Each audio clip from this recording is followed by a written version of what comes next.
ఇక ఎప్పుడు నరం లేని నాలుకకు పని చెప్పుకుంటా ఏదో నేను ఉన్నాననుకుంటా మధ్యలో వచ్చి మాట్లాడే సిపిఐ నారాయణ పెద్ద మనిషి ఉన్నాడు కదా, మళ్ళీ ఇప్పుడు ఒక పారి అనరాని మాటలు అనుకుంటా కుయ్యరాని కూతలు కూసుకుంటా జనసేన నాయకుల ఆగ్రహావేశాలకు గురి కాబట్టిండయ్యా. మరి ఏమయ్యా ఉన్నట్టుండి జనసేన మీద ఎందుకు పడ్డాడంటే యాడుంటాడో ఏం చేస్తాడో ఈయన ఇప్పటి వరకు చేసిన మంచి పనులేందో చేసిన ఉద్యమాలేందో ఎవరికి తెలియదు కానీ చికెన్ నారాయణ అంటే మాత్రం ప్రతి ఒక్కలకు తెలుసు. చికెన్ల గురించి మాట్లాడమంటే బాగానే మాట్లాడతాడు. ఇప్పుడు ఈ పెద్ద మనిషి ఉన్నట్టుండి సమాజ సేవ చేసుకుంటా ఏపీ డిప్యూటీ సీఎం గా ఉండి తన సొంత పైసలను రాష్ట్ర ప్రజల కోసం దేశాని కోసం విరాళంగా ఇస్తున్నటువంటి పవనాల్ సార్ గురించి మాట్లాడుకుంటూ వచ్చిండు. మరి గంతగనం ఏమన్నాడయ్యా ఈ పెద్ద మనిషి అంటే సనాతన ధర్మం అనుకుంటా ఒక power star Pawan Kalyan అనేటైనా తిరుగుతుంటాడు.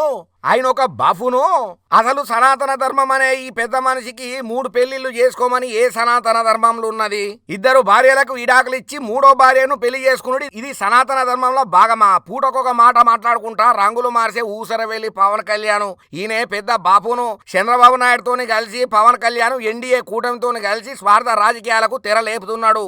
BJP 2014లో చంద్రబాబును ఓడించి చంద్రబాబు ఏడ్చేటట్టు చేసిల్లు. కానీ అటువంటి బీజేపీతోనే మళ్ళా చంద్రబాబు ఎట్లా పెట్టుకున్నాడు. పవన్ కళ్యాణ్ పొద్దుగాలైతే చెగవేరే అంటాడు, మధ్యాహ్నమేమో సనాతన ధర్మం అంటాడు, రాత్రికేమో గుండు పట్టుకొని పోతా అంటాడు. పవన్ ఒక బాపును బడవ సనాతన ధర్మం అనుకుంటా గాలికి తిరుగుతున్నాడు.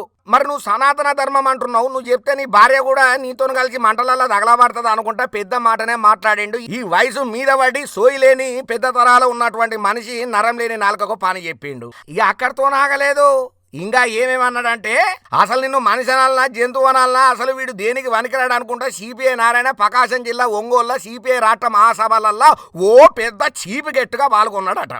ఇక పాల్గొన్నాడు. అక్కడ ఉన్నటువంటి సమస్యల గురించి పబ్లిక్ తిప్పల గురించి మాట్లాడాల్సింది పోయి ఎక్కడ లేని ముచ్చట్లను చంద్రబాబు పవనాల్ సార్ మీద మాట్లాడుకుంటా ఇప్పుడు కూటమి అభిమానుల కోపానికి గురి కావాల్సి వచ్చింది. అయినా ఎందుకయ్యా సిపిఐ నారాయణ నీకేం పని అయ్యా నీకు? నువ్వు అసలు ఇప్పటిదాకా నీ సొంత పైసలతోని పిల్లికి బిచ్చం పెట్టిన దాఖలాలు ఏమన్నా ఉన్నాయా? ఎవరికన్నా అరుచుకున్నది ఆర్థిక బాధలు వాళ్ళ అవస్థలు తీర్చిన దిక్కు దివానా ఏమన్నా ఉన్నదా?